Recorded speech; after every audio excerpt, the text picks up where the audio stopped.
Hola, Denise, ¿cómo estás? Muy bien, gracias. Qué bueno que estás acá y vamos a empezar esto. Te quiero hacer algunas preguntas. Primero dime, por favor, ¿cómo se llama tu hija? Emma Sofía, Emma Sofía. ¿En qué grado está Emma? en quinto de primaria. Ajá. Ok. ¿Cómo la describes? Emma es un alma libre en un cuerpo que no responde a la velocidad que ella necesita. ¿Qué le gusta comer a Emma? A Emma le gusta comer ramen, le gusta comer cosas muy ácidas y muy picosas, ¿Cómo qué? como taquis fuego. Mucho. Entonces, se los tenemos que medir. ¿Cómo los descubrió? Porque a mí me gustan mucho. Ya salió. Sí, y metió la mano donde no debía. ¿Cuántos años tenía? No, ya tenía como 7, 8 años. De todos modos, porque... Sí. Digo, ya tenía 7, 8 años porque Pablo los descubrió como a los 4. Pero bueno, ya tenía como 7, 8 años. ¿Qué no le gusta comer? A Emma no le gusta comer cosas con textura muy líquida o pegajosa. O sea, por ejemplo, no come yogurt, no come ningún tipo de comida que esté como en puré. No come puré de papa, no come guacamole. Come el aguacate si se lo das en cuadros, pero no se lo come en guacamole. O sea, ¿comía antes aguacate y luego descubrió el guacamole y no le gustó o fue al revés? De muy chiquita se comía el aguacate, se lo cenaba a cucharadas, de la cáscara con la cuchara, entonces así no había problema. Cuando empezamos de que, no sé, en una carne asada, te doy un taquito de aguacate, ok, pero pues ya estaba hecho guacamole y lo dejaba. Y así poco a poco nos empezamos a dar cuenta, porque por ejemplo la papa come papas fritas, pero no come papas machacadas. Ya. ¿Qué le gusta hacer a Emma? A Emma le gusta mucho bailar, le gusta mucho cantar, le gusta dibujar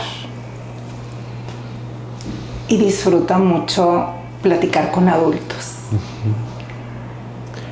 ¿En qué batallas con ella? Batallo con el tiempo. Ella tiene una dificultad severa con la medición del tiempo.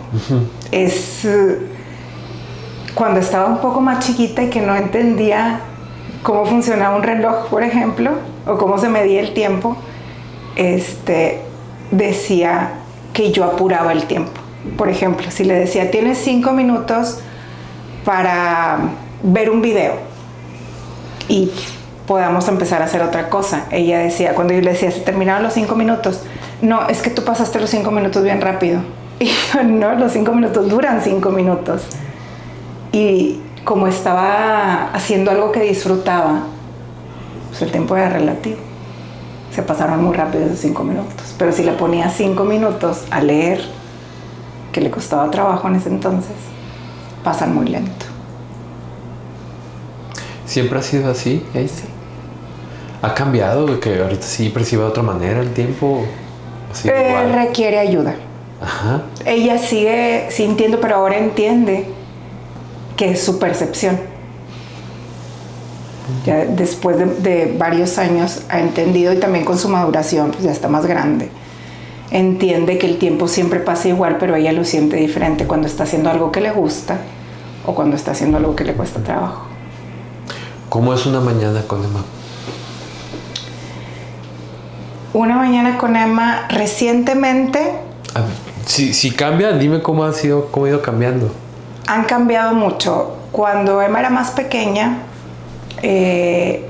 las mañanas eran muy complicadas, al grado que yo decidí un día no despertarla y la cambiaba dormida. Porque nos tomaba demasiado tiempo estar listas si yo la levantaba y quería hacerla que ella se vistiera. Entonces, cuando estaba en primaria menor, por ejemplo, yo dormida la cambiaba completa, de ponerle calceta, ponerle la falda, todo. Después me di cuenta que no le estaba haciendo ningún bien Y empecé a despertarla y eran mañanas complicadas, eran mañanas con el reloj en la mano, ya van 3 veces que te digo que te pongas la calceta, por favor ponte la falda, ¿por qué no te has peinado? Actualmente ya no son así las mañanas porque tiene un tiempo que está medicada.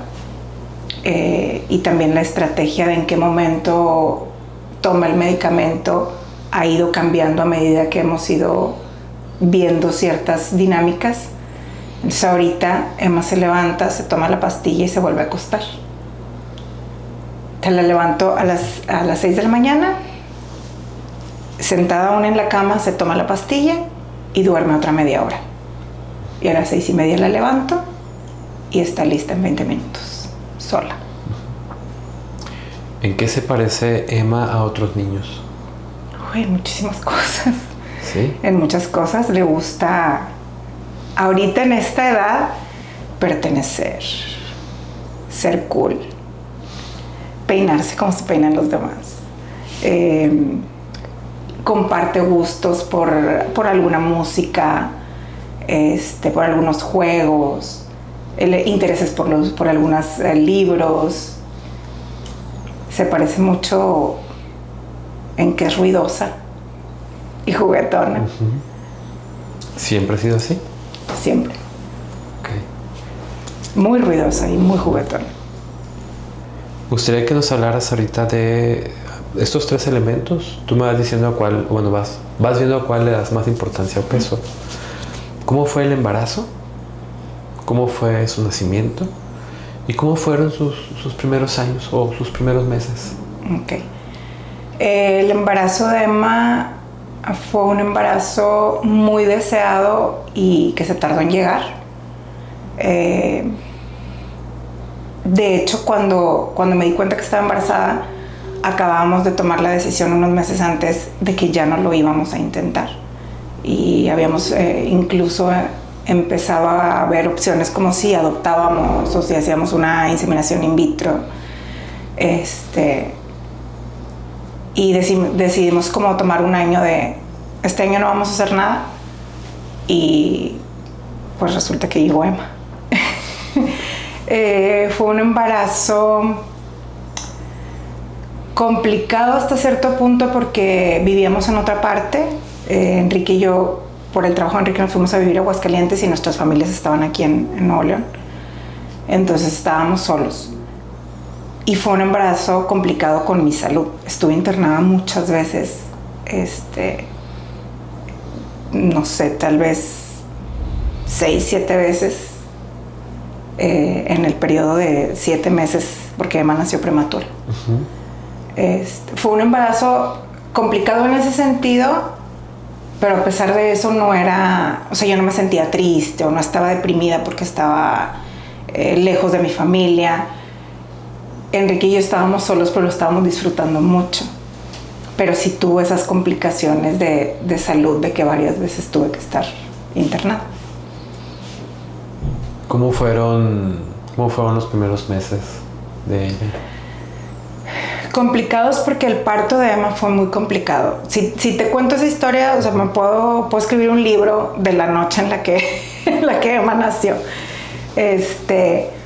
Pero rápidamente Emma nació prematura, de 34 semanas, con restricción de crecimiento a las 28. A la semana 32 que fui a una revisión, se dieron cuenta que desde la semana 28 ya no había crecido, que yo tenía calcificada la placenta y que los nutrientes que le llegaban a Emma solamente estaban manteniéndola viva. Ya no estaba creciendo. Desde ese momento el doctor nos dijo que había probabilidades que naciera con una discapacidad o que sucediera algo peor. Nació por parto natural, porque así se le puso a la señorita. Es porque querían hacerme una cesárea, pero no llegué. Entonces nació por parto natural. Meses después me enteré que sin signos vitales, porque en ese momento del parto estaba complicada ella y estaba complicada yo, y mi esposo decidió que no era necesario que supiera en ese momento, pero la reanimaron y estuvo en cuidados intensivos 28 días. debí de saber desde ese entonces que algo estaba pasando, porque al tercer día ya le decían Emma Remolino en cuidados intensivos neonatales. Era muy, muy inquieta. Emma nació con los ojos abiertos y a los 2 días de haber nacido levantaba la cabeza. Le hacían un nido, decían las enfermeras, de sábanas alrededor y la metían en el huequito y se salía. Entonces, y así fueron sus primeros meses. Era una niña muy demandante. Yo no podía, decía mi mamá que parecía que la cama tenía espinas. O sea, en cuanto la ponía en la cama o en el Moisés, lloraba. Entonces era todo el tiempo cargada. Yo dormía con ella sobre mí, ponía almohadas por un lado, almohadas por el otro, y en medio de la cama, y con ella encima de mí, porque si no, no dormía. Y así fue siempre. Okay. ¿Nos puedes hablar de su diagnóstico? Sí.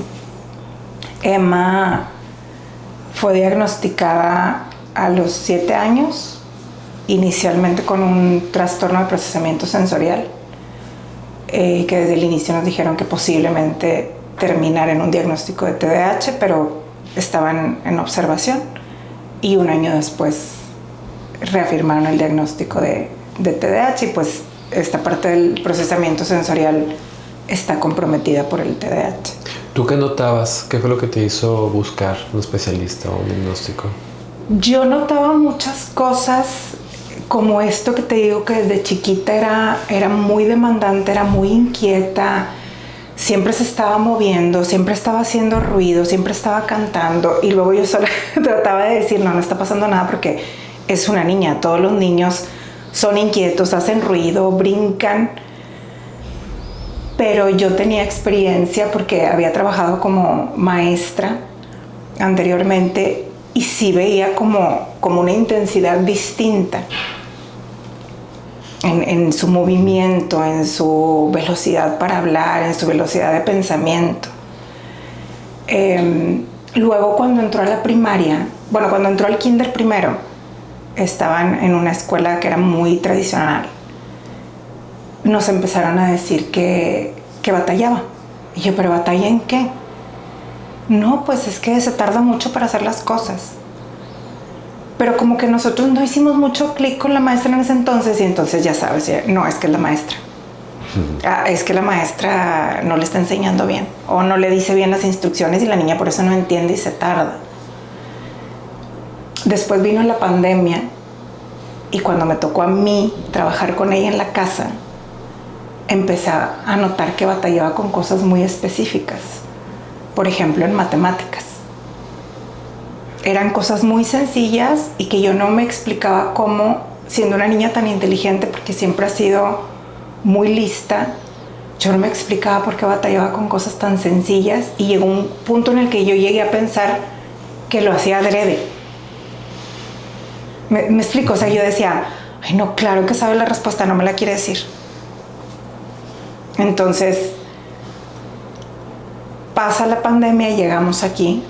Cuando llegamos aquí a Formos, en el primer trimestre, que hacen el primer como corte de evaluaciones y observaciones, nos mandaron llamar. Pero para cuando nos mandan llamar, yo ya tenía cita con una psicóloga. Porque en esos 3 meses, Emma sufrió muchísimo. Al grado que yo me preguntaba si habíamos hecho bien en haberla traído aquí o no. ¿Qué sufría? Para ella fue un cambio enorme de haber estado en una escuela pública donde su abuelita era la directora y ella era la que traía a todos los niños aquí, a llegar a una escuela que físicamente era muchísimas veces más grande que el lugar que ella dominaba y conocía. Y pues nadie la conocía. O sea, ya era Emma, la nieta de la directora, y ella hacía lo que quería y todo el mundo la seguía, ¿no? Y aquí pues llegó sin amigos, no conocíamos absolutamente a nadie, y a un sistema completamente diferente a lo que ella estaba acostumbrada en cuanto al sistema escolar. Entonces ella se sentía perdida, completamente perdida. Me decía, es que cuando yo no entiendo algo, yo le digo a la maestra, maestra, ¿esto qué es? Y la maestra me dice, ¿tú qué crees que sea? Eso a mí no me dice nada, no me está dando una respuesta. Pues si le estoy preguntando qué es porque no sé. ¿Cómo me pregunta que yo qué creo que sea? No me están dando respuestas, por eso no entiendo. Esa era una dificultad. La otra era que aquí trabajaban, por ejemplo, matemáticas con regletas. Ella no las conocía. Y le costó muchísimo trabajo entender cómo funcionaban las regletas. A mí también tuve que venir a tomar un curso de cómo usar las regletas para poder ayudarla en la casa. Adicional a eso, estaba batallando para socializar. Entre que era la nueva, entre que venía de otro sistema escolar distinto, batallaba mucho. Entonces, hacer las tareas nos tomaba 4 o 5 horas. Cuando tú sabes que aquí en Formus las tareas están diseñadas para que se hagan en un ratito. Nosotros le invertíamos las tardes completas a hacer las tareas. Y era muy, muy frustrante. Ella se cansaba mucho. Y me decía, ¿para qué me traías aquí? Si yo también que estaba allá. Entonces... hay que preguntar, ¿para qué la trajiste aquí? Bueno, nosotros llegamos aquí porque esta escuela es inclusiva y yo tengo un hijo con síndrome de Down más pequeño. Entonces, intentando prever una educación de calidad para Pablo, preguntamos acerca del proceso de ingreso a Formus y resulta que había lugar para Emma. Entonces decidimos venirnos antes, intentando pues empezar como a pavimentarle el camino a Pablo. Y resulta que fue una maravilla que hayamos llegado aquí. ¿Nos puedes hablar del diagnóstico de Emma? Sí, te digo, nos mandaron llamar de aquí de la escuela. Yo ya tenía la cita con una psicóloga porque yo la veía que ella estaba batallando con lo académico y la veía muy frustrada. Se frustraba mucho, se enojaba mucho, lloraba mucho. No era agradable hacer la tarea. Y me lo reclamaba a mí. O sea, ella me decía, es que yo batallo porque tú me llevaste a esa escuela. Porque yo en la otra escuela sí podía. Entonces, cuando llegamos aquí, las maestras nos empezaron a decir en qué situaciones ellas veían que tenía área de oportunidad o dificultades. Y tenía dificultades muy marcadas académicamente en ciertas cosas muy específicas. ¿Era como lo que tú veías? Sí. Okay. Sí coincidía con lo que yo veía en la casa. Ajá. Pero también veían que tenía dificultad con el seguimiento de rutinas, por ejemplo. Con cosas como físicas, como abrocharse las agujetas. Digo que claro que yo también las veía en la casa, pero aquí también les llamaba la atención. Batallaba para abrocharse las agujetas, confundía derecha e izquierda. Eso mismo le complicaba el proceso de lectoescritura, que sí sabía leer, pero batallaba para comprender, por ejemplo. Te podía leer muy fluido, pero luego le preguntabas, bueno, ¿de qué se trató? ¿Quién sabe? Si se acordaba del título era mucho. Entonces veían esta parte de la dificultad académica muy marcada en el área de matemáticas. Pero veían también esta otra parte de la dificultad social y también de cosas como de neurodesarrollo. Entonces, como yo soy psicóloga, entonces había trabajado ya en educación especial muchos años, como que veía por dónde iba el asunto, y yo le pregunto abiertamente a la maestra si ella cree que tiene discapacidad intelectual o si es un problema meramente de atención. Y me dice la maestra, si yo tengo muchos años dando clases y he visto muchísimos niños, y con toda mi experiencia yo ahorita no te puedo decir qué es lo que tiene Emma. No puedo como palomear de tiene estas características y es esto, o tiene estas características y esto otro, no sé. Entonces yo les pregunto qué sugerencia tienen, si llevarla a clases de apoyo o si realizar una evaluación. Y pues no. bueno, no, nuestra sugerencia es, la decisión es de ustedes, ¿verdad? Como padres de familia, que se les realice una evaluación. Y entonces, pues ya teníamos la cita. Entonces solo llegamos el día de la cita con la psicóloga, pero ya con la información que la escuela nos había dado. Fue un proceso de un par de meses y te digo, inicialmente se le diagnosticó un trastorno de procesamiento sensorial que después terminó en un diagnóstico de déficit de atención con hiperactividad mixto. ¿Cómo fue recibirlo? ¿Cómo fue recibir ese diagnóstico? Uy, yo te podría decir que me impactó más el diagnóstico de Emma que el de Pablo. Siendo que el diagnóstico de Pablo fue en el parto. Yo no sabía que Pablo tenía síndrome de Down hasta que nació. Pero a mí me impactó más el diagnóstico de Emma. Sentí como mucha culpa de haber visto, como que de haber ido viendo señales que yo conocía y nunca haberlas podido juntar para convencerme de que algo estaba pasando. Me pregunté muchas cosas. Recuerdo haberle preguntado a la psicóloga que si un día ella iba a poder tener una vida normal, que si un día ella iba a poder aprender como aprendían los demás. Cuando la respuesta la tenía yo, porque yo soy psicóloga y a eso me dedicaba. Pero vivirlo como madre de familia es algo completamente diferente, y eso siempre lo platico cuando me preguntan del diagnóstico de mis hijos. Le digo, a pesar de yo estar en contacto con personas con discapacidad o neurodivergentes desde que yo tenía 15 años, porque siempre fui voluntaria en Unidos, no sé si conozcas la institución. Desde los 15 años fui voluntaria hasta que me casé. Entonces siempre había estado como muy sensibilizada. Le digo, pero no es lo mismo y nada te prepara, nada de lo que vivas te prepara para cuando la discapacidad o la neurodivergencia te tocan la puerta. ¿Tú qué sabías antes del TDAH? ¿Lo conocías? Fíjate que tenía un concepto muy obsoleto. Sí lo conocía. Cuando estudié mi carrera profesional, lo estudié. Después trabajé con niños en la Secretaría de Educación y tenía algunos niños con ese diagnóstico, pero la investigación avanza muy rápido. Y el concepto, yo dejé de trabajar muchos años en educación y después me dediqué a recursos humanos. Entonces, la información que yo tenía en su momento del TDAH ya estaba obsoleta. Entonces, cuando diagnostican a Emma, mi esposo y yo nos dimos a la tarea de ponernos a estudiar. O sea, tenemos que saber qué es lo que tenemos que hacer, cómo tenemos que abordar esta situación, cómo podemos darle herramientas a ella y qué herramientas necesitamos nosotros también. Entonces descubrí que todo lo que sabía del TDAH ya no era así.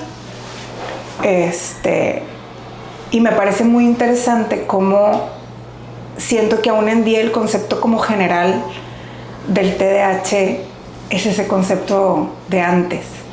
Es que es un niño inquieto, es un niño que no pone atención. El TDAH no es un problema de atención, meramente es un problema de funciones ejecutivas. Es un problema de cómo procesas la información que te llega.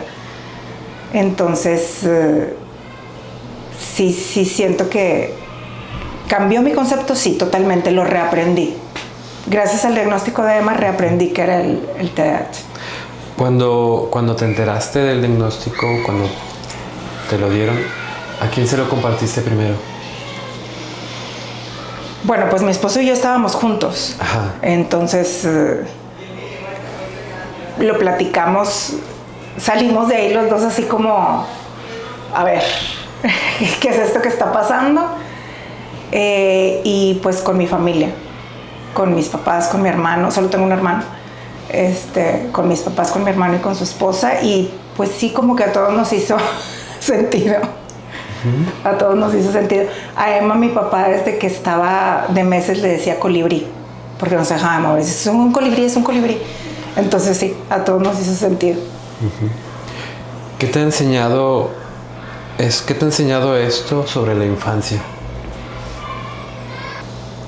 He aprendido que los niños, independientemente de que tengan o no un diagnóstico,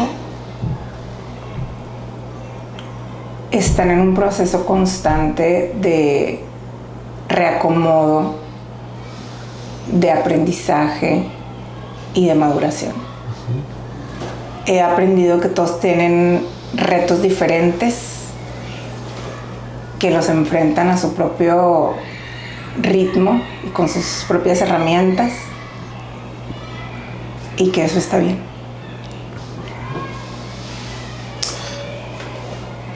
¿Cómo ha cambiado? ¿Cómo has cambiado tú antes y después del diagnóstico de tu hija?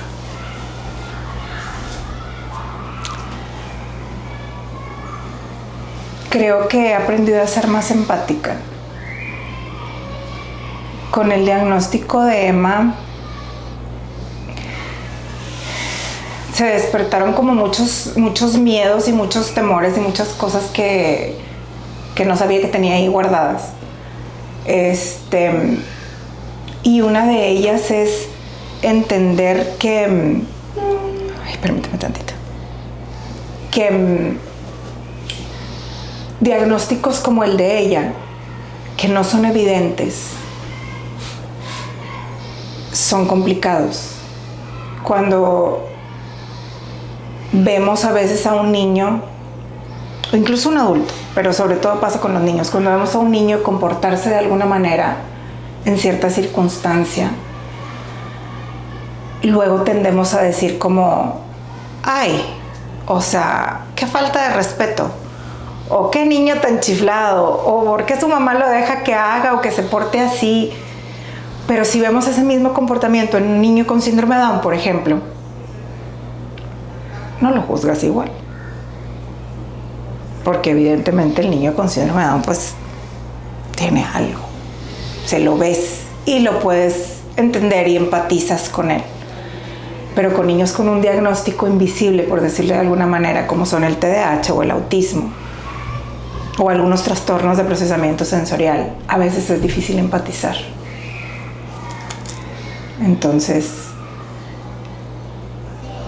yo he aprendido eso a raíz del diagnóstico de Emma, que podrá haber niños que vemos o adultos que vemos que tienen ciertos comportamientos o ciertas características,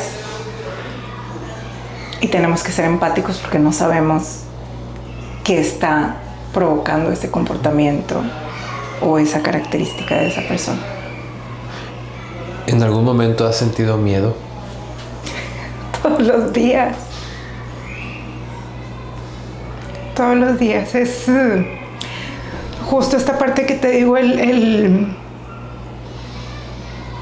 ver las dificultades que tiene, que entiendo perfectamente que con las herramientas que estamos intentando darle, que una de ellas es el conocimiento.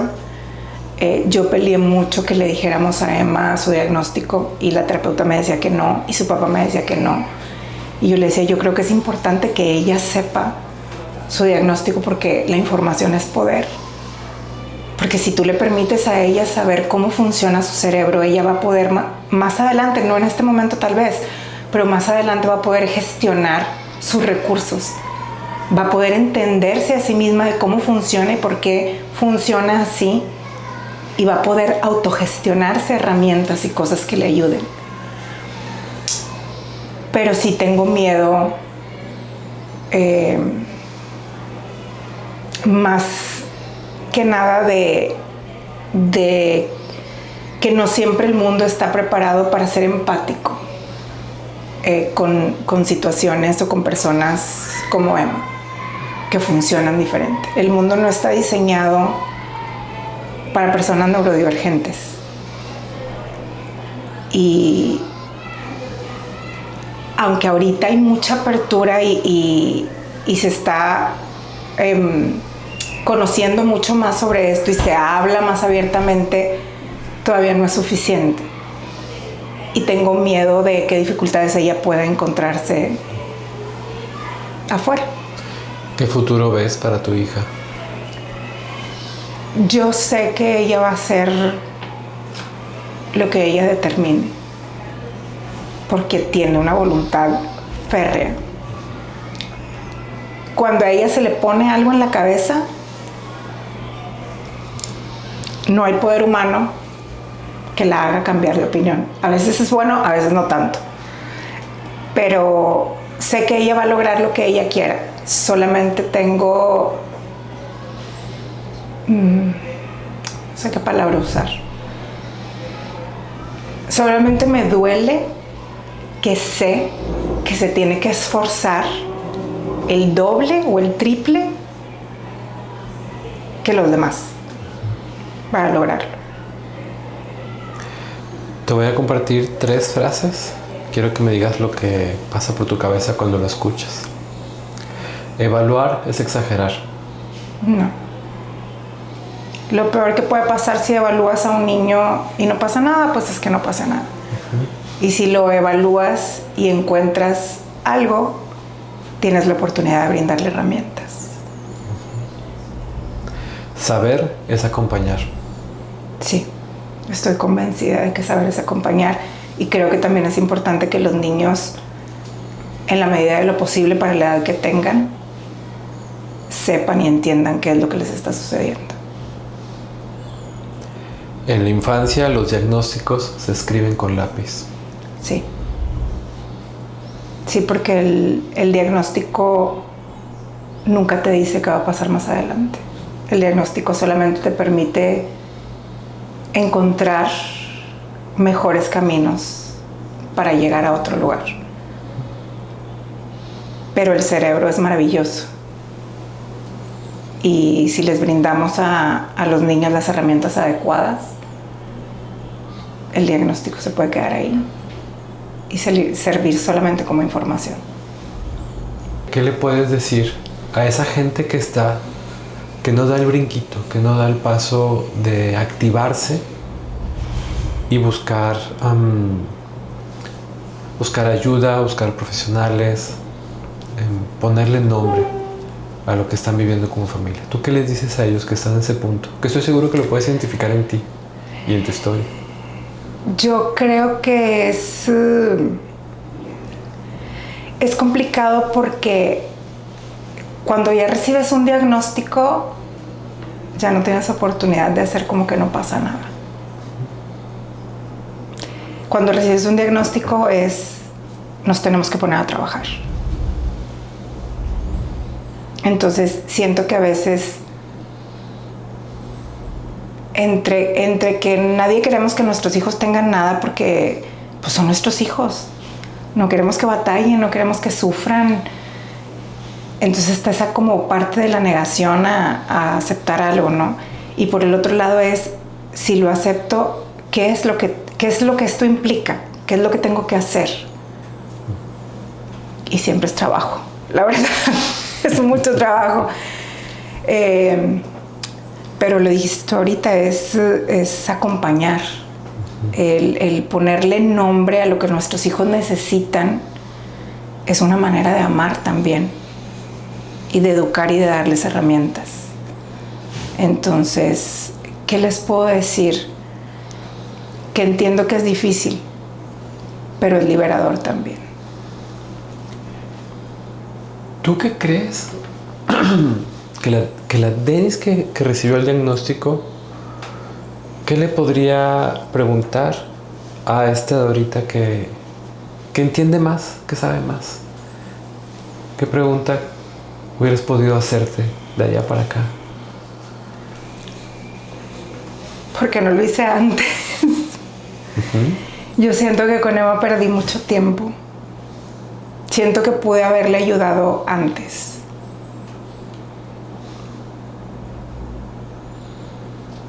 Sí. Eso preguntaría, ¿por qué no lo hice antes?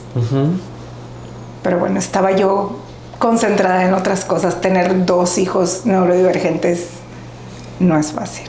Claro. Y aunque uno quiera, pues me enfoco en una cosa, le doy tantito y luego espérame tantito y luego le doy por el otro lado. Entonces quisiera haberlo hecho antes, pero las circunstancias no se dieron así.